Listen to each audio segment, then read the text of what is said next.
오늘은 든든함의 근거라는 제목으로 하나님의 말씀을 전하도록 하겠습니다. 우리는 마태복음 1장의 족보들을 살펴보고 있습니다. 지난주에 들은 말씀, 우리 하나님께서는 사람들을 부르셔서 그 부른 사람들을 세우시고 그리고 하나님께서는 사용하신다는 것입니다. 우리 하나님께서는 세우고자 하시는 나라가 있습니다.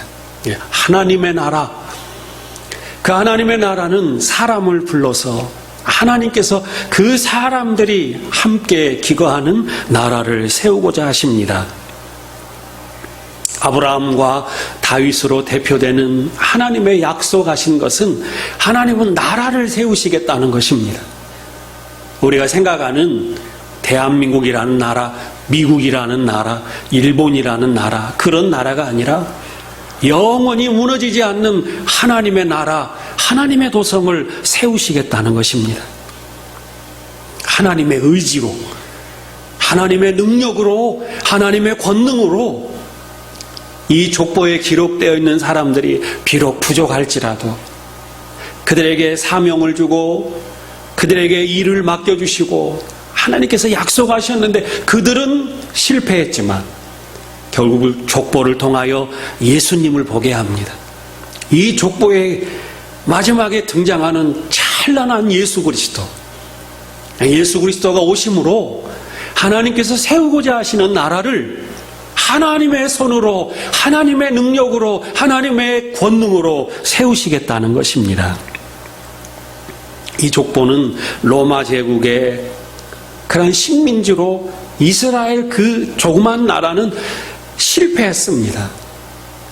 그러나 그 실패가 아니라 하나님은 올 인류를 구원하시고자 하시는 하나님의 약속을 이루시는 그런 하나님의 나라를 세우고자 하십니다. 족보를 통하여 드러나는 가문들은 별 볼 일 없는 가문들이 등장합니다. 하나님은 하나님의 나라에 대단한 가문, 이름과 명성이 있는 가문, 그런 가문들을 통해서 하나님의 나라를 세우시는 것이 아니라 부족한 사람들, 그 등장하는 대표적인 사람들, 다말, 또 우리아의 아내 바세바, 또 가나안 땅의 라합, 또 왕으로서 부끄러운 일을 많이 행했던 므낫세, 이런 많은 사람들의 가문들이 성경의 족보에 등장합니다. 이 족보는 뭔가 하나님께서 우리에게 전하시고자 하시는 의미가 있습니다. 모든 사람들을 부르시고 그 부르신 사람들을 하나님의 나라의 백성으로 세우시는데 그들 손에만 맡겨놓고 그들이 실패한 것으로 그치지 않고 아들 예수 그리스도를 보내주심으로 오늘 우리가 읽은 본문 예수 그리스도가 나심으로 말미암아 이 족보를 완성하신다는 것입니다. 우리같이 부족하고 우리같이 연약하고 우리같이 많이 실패하지만 우리의 든든함의 근거는 예수님이 우리 안에 오셨기 때문이 예수 그리스도가 우리 안에 오셨기 때문에 하나님이 그 전능하신 은혜로 말미암아 우리로 하나님이 세우고자 하시는 그 나라 백성으로 우리를 삼으신다는 것입니다. 오늘 이 등장한 사람들의 배경은 좀 부족한 사람들입니다. 연약한 사람들입니다. 다말, 라합, 룻, 바세바, 그리고 므낫세, 여러 왕들, 아브라함, 다윗 모두가 다 부족하고 연약한 사람들입니다.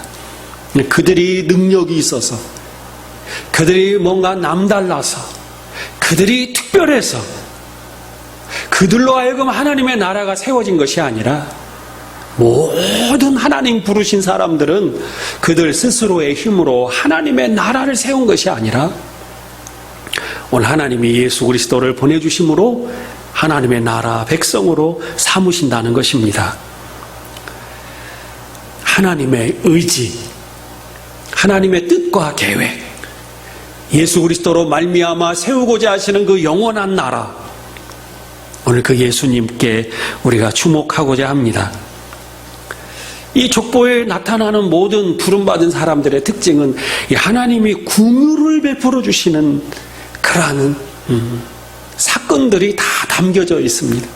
우리 하나님은 사랑이 많으신 하나님으로서 하나님의 나라를 세우실 때 긍휼과 은혜와 자비로우심으로 사랑을 베풀어 주심으로 하나님의 나라를 세우신다는 것입니다.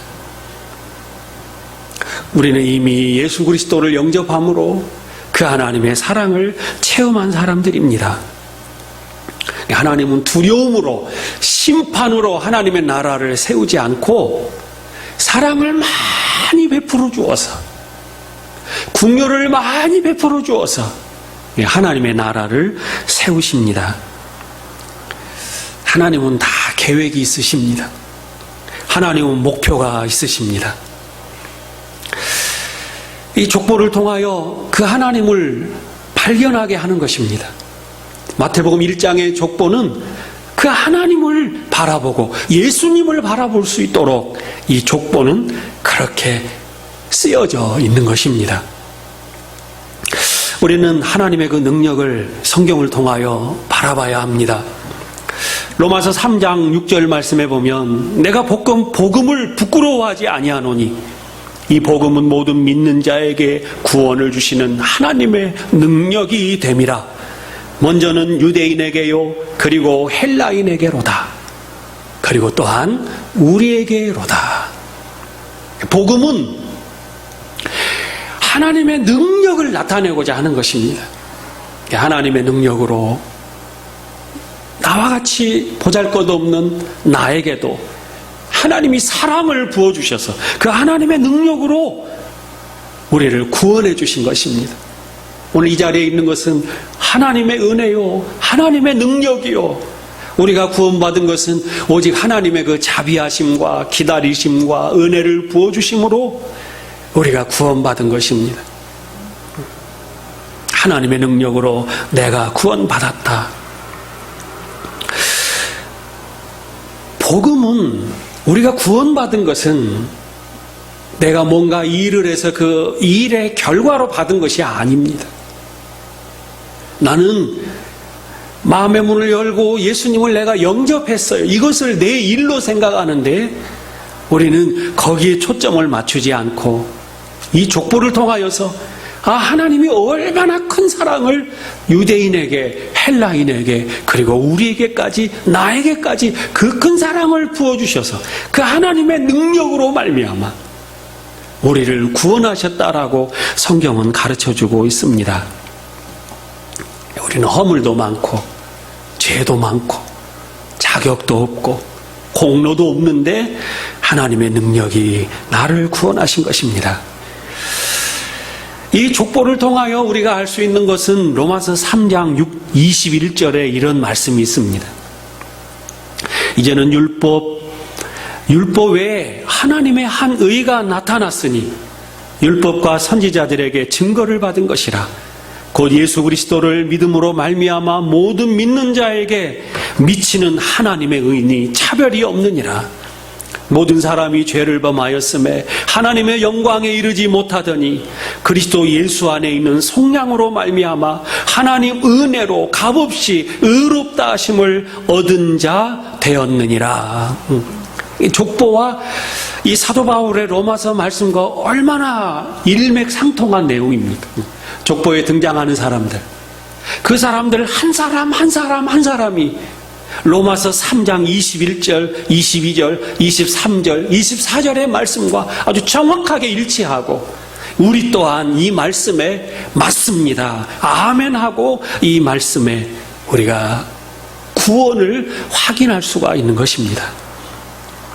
내 힘으로는 하나님의 영광에 이르지 못합니다. 나 스스로는 구원받을 자격이 없습니다. 조그마한 냇물은 내가 건널 수 있지만 그 죄의 깊은 바다, 그 큰 바다, 태평양과 같은 바다는 내가 건널 수 없고 예수 그리스도라는 구원호의 탐으로 말미암아 이 바다를 건너 하나님의 영광, 구원의 자리에 도달하는 것입니다. 이 족보를 통하여 또 로마서 말씀을 통하여 예수 그리스도를 믿음으로 말미암아 우리가 하나님의 영광에 도달하게 된 것입니다. 3장 25절에는 이렇게 말합니다. 이 예수를 하나님이 그의 피로써 믿음으로 말미암는 화목제물로 세우셨으니 이는 하나님께서 길이 참으시는 중에 전에 지은 죄를 간과하심으로 자기의 의로우심을 나타내려 하심이니 곧 이때에 자기의 의로우심을 나타내사 자기도 의로우시며 또한 예수 믿는 자를 의롭다 하려 하심이라.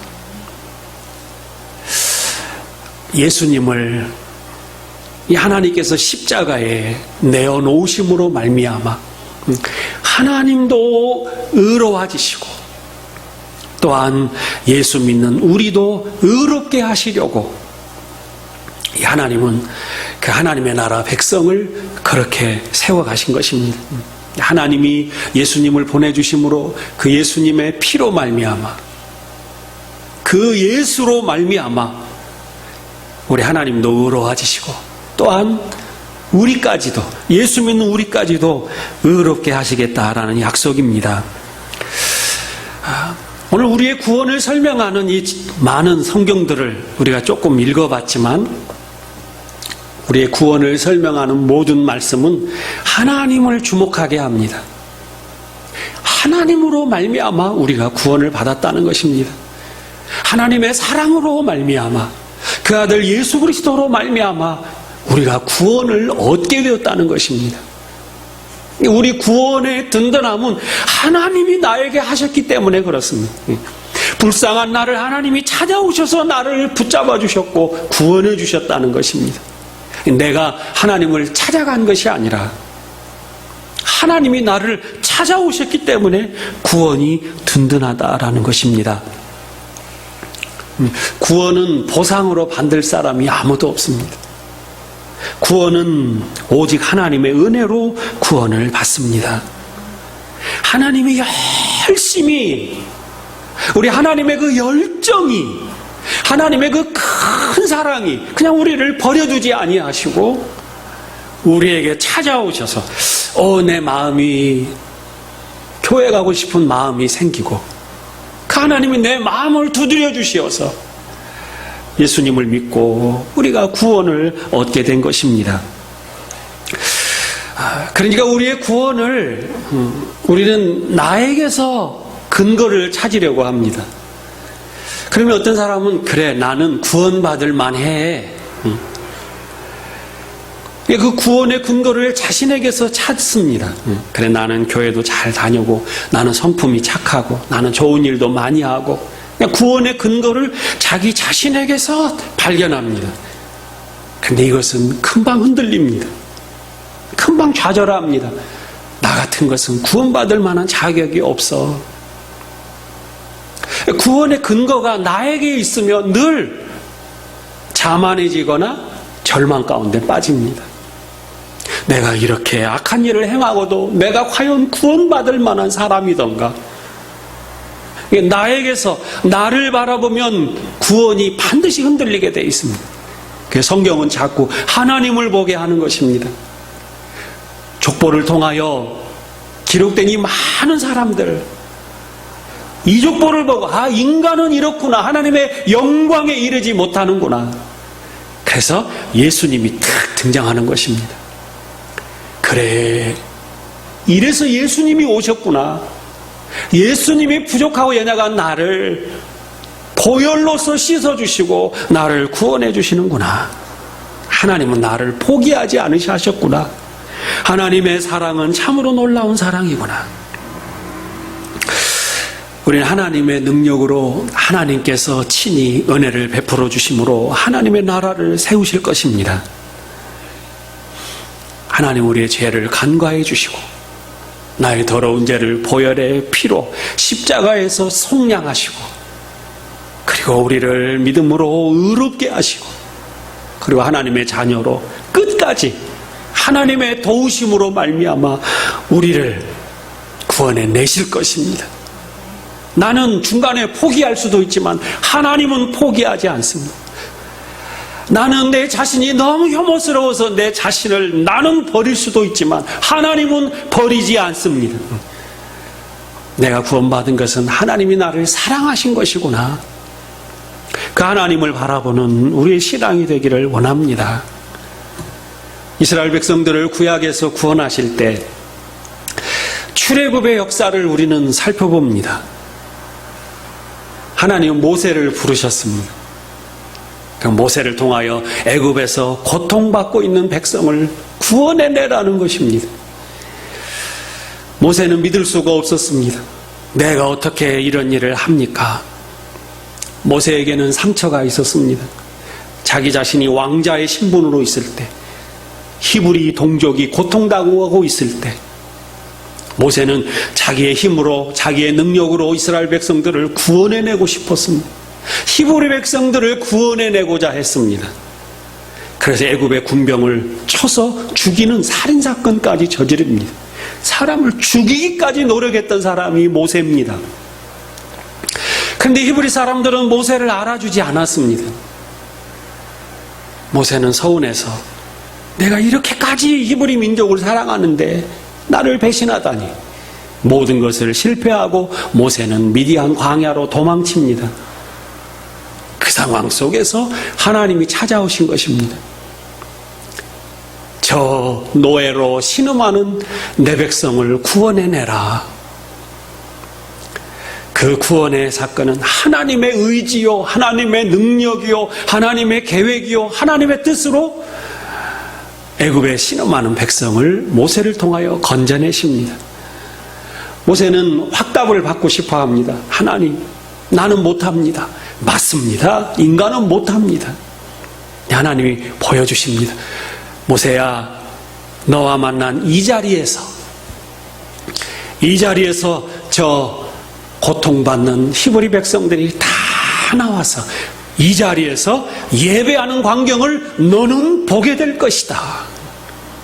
하나님은 모세에게 그 장면을 미리 보여주십니다. 지금 아무런 일도 일어나지 않고 있었지만 하나님이 모세를 불러서 연약하고 부족하고 상처 많고 힘이 없는 모세를 통하여 하나님 능력으로, 하나님의 의지로, 하나님의 사랑으로 이스라엘 백성들에게 구원을 베풀어 주신 것입니다. 모세야, 내가 너와 함께한다. 모세야, 내가 너를 불렀고 내가 너를 보내니 너와 이스라엘 백성들이 이곳에 와서 예배하는 광경을 보게 되리라. 오늘 족보를 통하여 나타내는 모습이 바로 그런 모습입니다. 하나님이 이 한 사람 하나님 나라의 백성으로 부르시고 그들 혼자 힘에 맡겨두시지 아니하시고 오실 예수 그리스도를 약속해 주셨는데 그 약속대로 예수님이 이 족보 안에 오셨다는 것입니다. 예수님 그 사랑으로, 하나님의 능력으로 구원을 얻게 된 것입니다. 오늘 이제 우리가 살펴봐야 될 부분은 14대라는 그러한 주제입니다. 아브라함부터 다윗까지 14대요. 다윗부터 바벨론까지 14대요.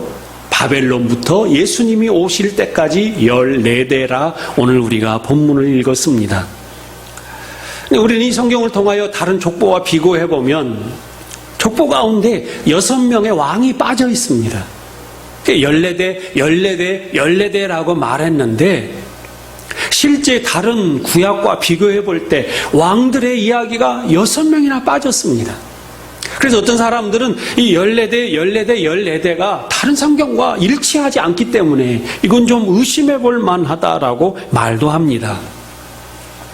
근데 이 14라는 이 숫자는 여러 가지 이야기들이 있지만 뭔가 이 14대라는 것을 통하여 우리에게 가르쳐 주시고자 하시는 메시지가 담깁니다. 우리가 엘리베이터에는 4라는 숫자는 쓰지 않습니다. 4는 우리 한국 사람들은 싫어하는 숫자입니다. 숫자의 상징성이 있다라는 것입니다. 미국 사람들은 13이라는 숫자를 싫어한다고 합니다. 13 왜 싫어하지? 13일에 금요일 공포스러워한답니다.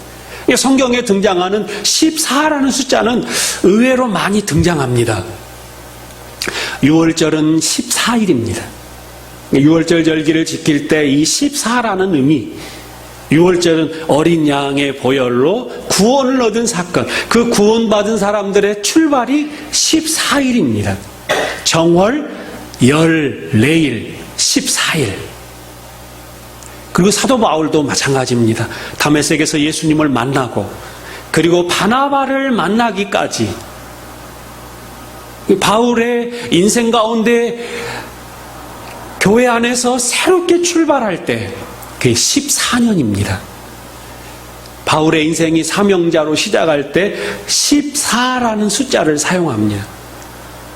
우리가 사도행전을 통하여 풍랑을 만난 그 기간도 14일입니다. 14라는 의미는 구원하셨거나 또는 뭔가 새롭게 출발하는 의미가 14라는 숫자에 담겨져 있습니다. 이 14를 일부러 맞췄다라기보다는 14라는 것을 강조하기 위해서 이 족보에다가 14대요, 14대요, 14대요 라고 기록해 놓은 것입니다. 뭐 빠졌든지 더 들어왔든지 이건 상관이 없습니다. 우리가 이 성경을 읽을 때 우리는 그런 것이 와닿지를 않습니다. 14대라고 하면 뭔가 이렇게 와닿는 것이 있어야 되는데 우리는 와닿지를 않습니다. 왜? 우리는 14와 아무런 상관이 없는 그런 문화에서 살았기 때문에 그렇습니다. 7이라는 숫자, 7과 7이 더해지니 완전수와 완전수가 더해진 것이 14입니다. 물론 자꾸 이런 상징을 사용하는 것은 위험한 요소가 있습니다. 그러나 14대가 의미하는 것은 그런 의미가 담겨져 있습니다. 하나님이 구원하시고 하나님이 새롭게 출발하시고 하나님의 역사, 완전한 역사, 하나님의 능력으로 말미암아 예수님이 이 땅에 오시고 하나님의 나라를 이렇게 세워가시는구나라는 것을 강조하는 것입니다. 이 14라는 의미는 다윗이라는 그 다윗 인물에 초점이 맞춰져 있다라고도 합니다. 다윗, 우리는 다윗 그러지만 히브리 성경에는 달렛, 바브, 달렛, 쉽게 설명해서 DVD, 데이비드, DVD인데, 이 D가 4입니다. V 6, D가 4. 그래서 이게 14. 히브리인들은 14는 다윗을 상징한다.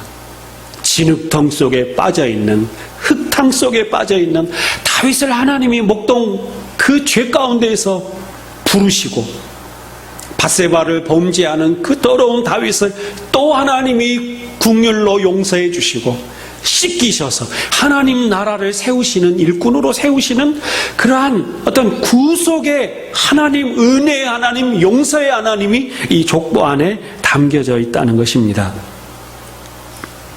하나님의 때가 참에 예수 그리스도께서 이렇게 오셨다. 하나님이 구원하시려고 예수님을 보내셔서 하나님의 나라를 이렇게 세워가신다라는 상징이 이 14 안에 담겨져 있습니다. 또 조금 더 쉬운 설명은 이렇습니다.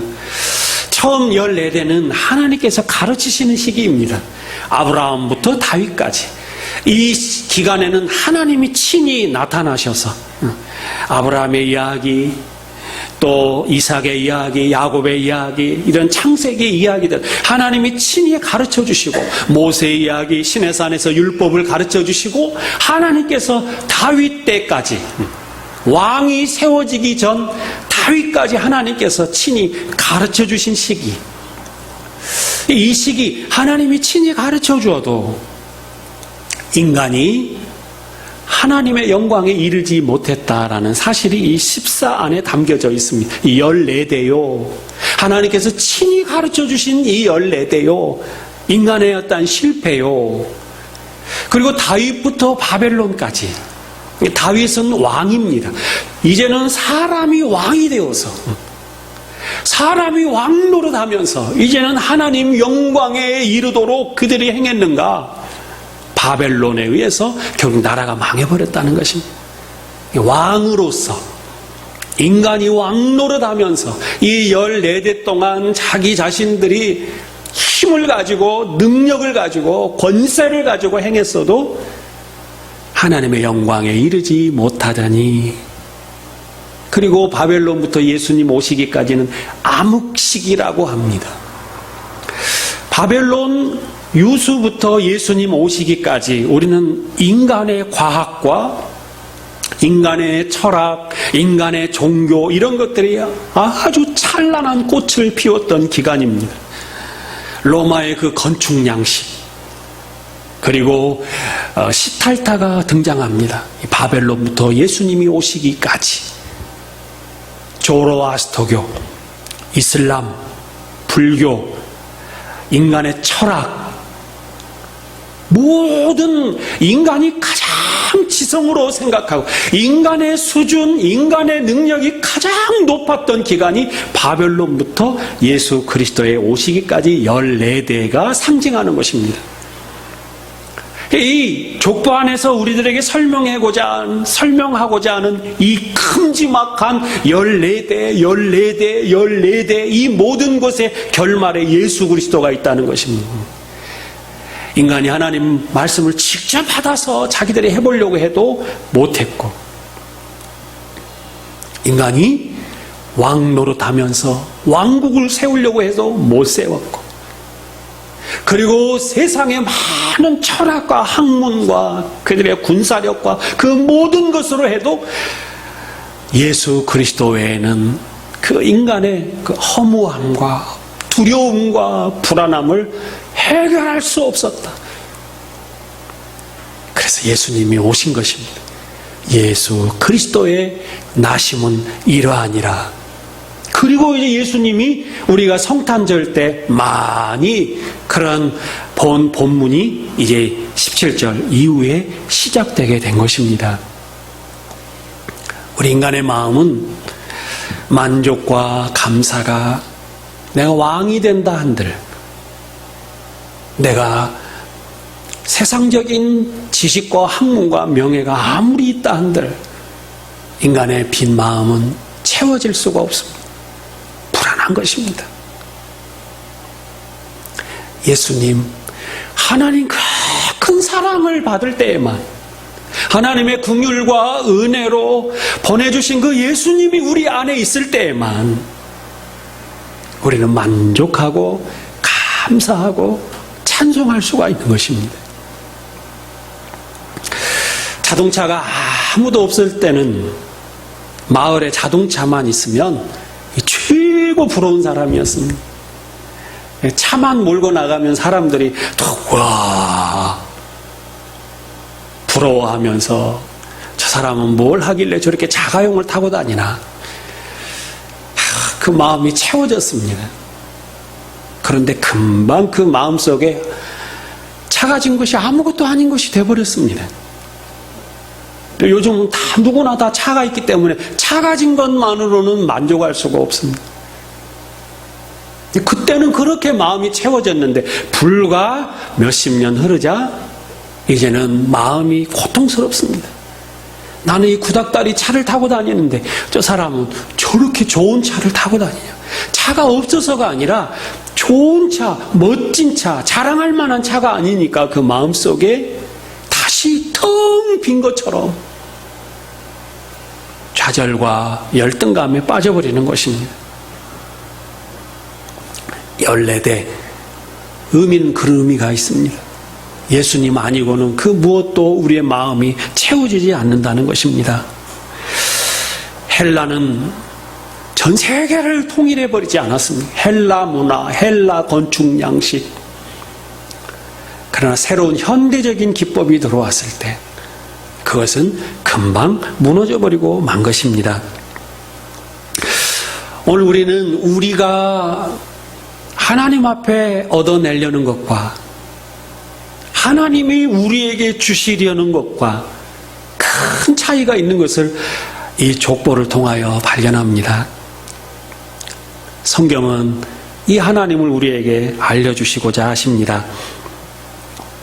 우리 오늘 성경 에베소서 1장 17절 19절까지의 말씀을 제가 한번 읽어드리고자 합니다. 이건 하나님이 우리에게 주시고자 하시는 것입니다.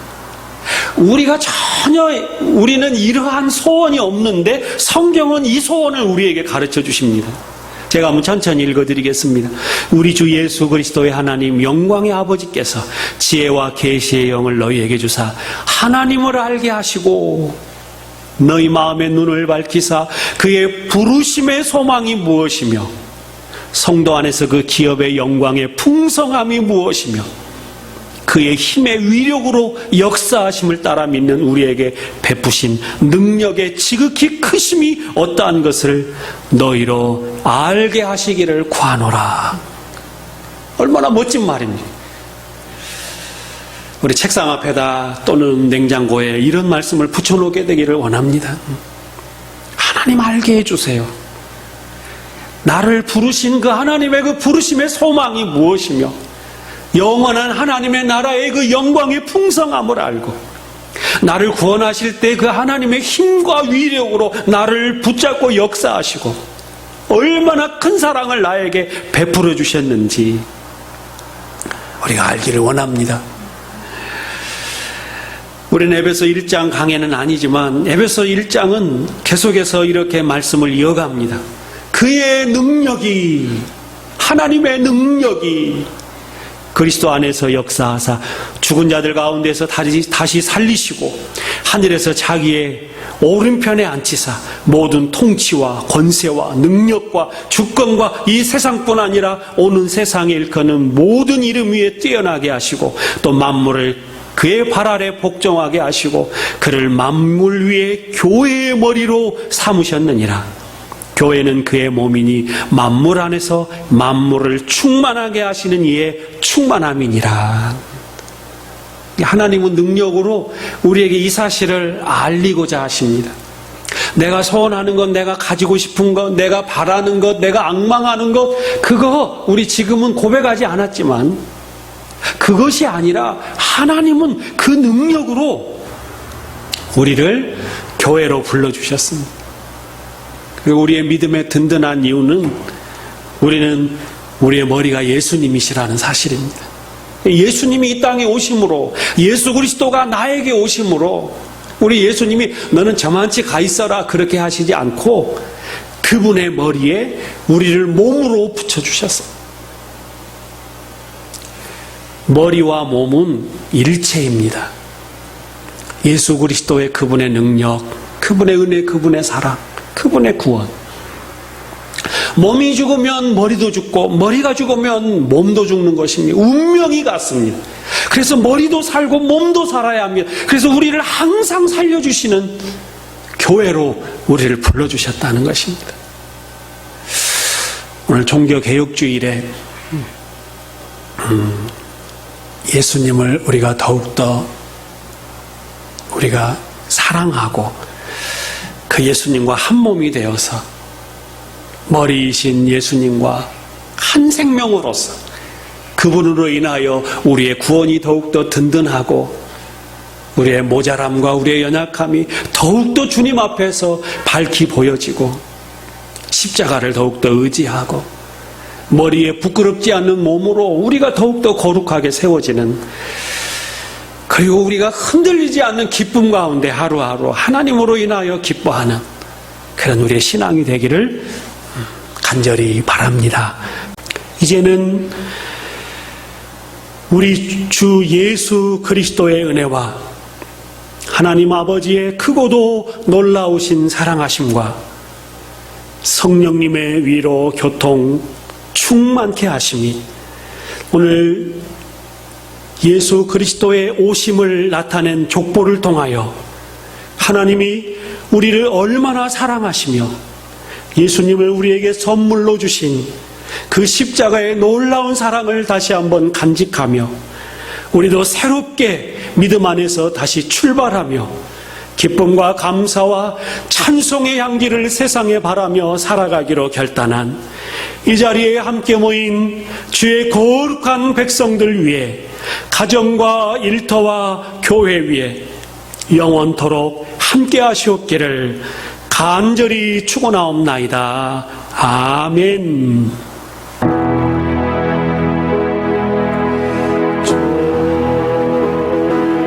주신